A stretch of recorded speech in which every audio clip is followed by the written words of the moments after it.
அனைவருக்கும் வணக்கம். இன்னைக்கு நான் பேச போகிற தலைப்பு பொறுமை. பொறுமைன்னு சொன்னாலே பொறுமை கடலினும் பெரிது அப்படின்னு சொல்லுவாங்க.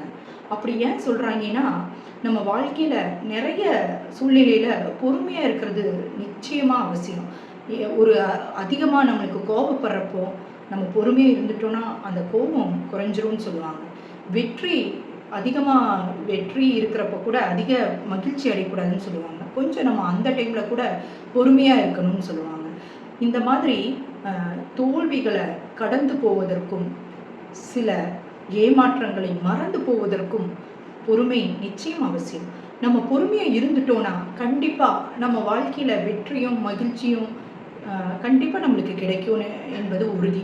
இப்போ பொறுமை என்பதற்கு ஒரு சின்ன கதை உங்களுக்கு சொல்கிறேன். ஒரு கிராமத்தில் அந்த ஊர் தலைவர் ஒரு கோயில் கட்டலான்னு முடிவு பண்ணிடுறாங்க. அதே மாதிரி சிற்பியை கூப்பிட்டு எனக்கு கருங்கல்லால் அழகான சிலை வடித்து கோயிலுக்கான மற்ற எல்லா பொருட்களும் தயாரிச்சிருங்கன்னு சொல்கிறாரு. அப்போ சிற்பி போய் கருங்கல்லை எடுத்து அழகான ஒரு சிலையை உருவாக்குறாரு. அதே மாதிரி கருங்கல்லால் படிகளையும் உருவாக்குறாரு. இந்த வேலை கொஞ்சம் கொஞ்சமாக நடந்துட்டுருக்கு. ஒரு நாள் இரவு பார்த்தீங்கன்னா எல்லாரும் போயிடுறாங்க. அப்போ ஒரு அழுக சத்தம் கேட்குது. உடனே சிலை கண் விழிக்குது. சிலை கண் விழிச்சு பார்க்குறப்போ கருங்கலால் உருவாக்கின படிகள் அழுகுது. அப்போ சிலை ஏன் அழுகிற அப்படின்னு கேட்குது. உன்னையும் என்னையும் ஒரே சிற்பி தான் உருவாக்குனாங்க. ஆனால் உன்னை மட்டும் சிலையாகவும் என்னை மட்டும் எல்லாரும் மிதிக்கிற படியாகவும் மாற்றிருக்கிறாரு. அதான் எனக்கு ரொம்ப கஷ்டமாக இருக்குது. இன்னும் கொஞ்ச நாளில் நீ சிலை முழுமை அடைந்து உன்னை கடவுளாக எல்லாம் போற்ற போகிறாங்க.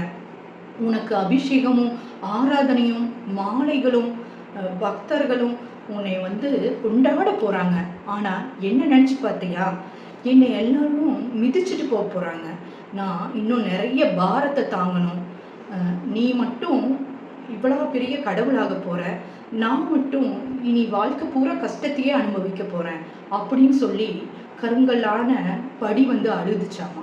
அப்போது சிலை சொல்லிச்சாமா, நல்லா யோசி, உன்னையும் என்னையும் ஒரே இடத்துல இருந்து தான் சிற்பி எடுத்தாரு. உன்னையும் என்னையும் ஒரே மாதிரி தான் சிற்பி செதுக்கினாங்க. ஆனால் நான் பார்த்துட்டே இருந்தேன்.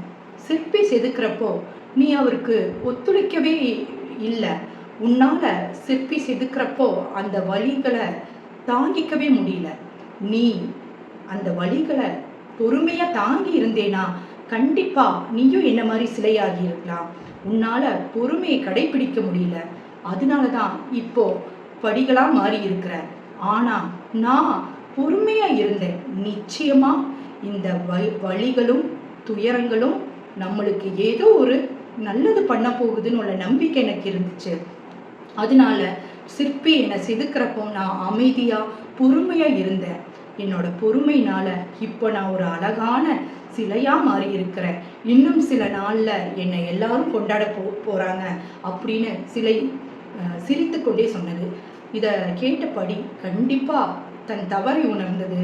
அந்த சிற்பி வந்தப்போ நம்ம பொறுமையா இல்லாதது தான் அதுக்கு காரணம் அப்படின்னு சொல்லி வருத்தப்பட்டுச்சு. உறவுகளை, இதுல ஒரு பெரிய கதையின் கருத்து என்னன்னா, சிற்பி என்பவர் கடவுள் போல, சிலையாகவும் படிகளாகவும் மாறுது நம்ம தான்.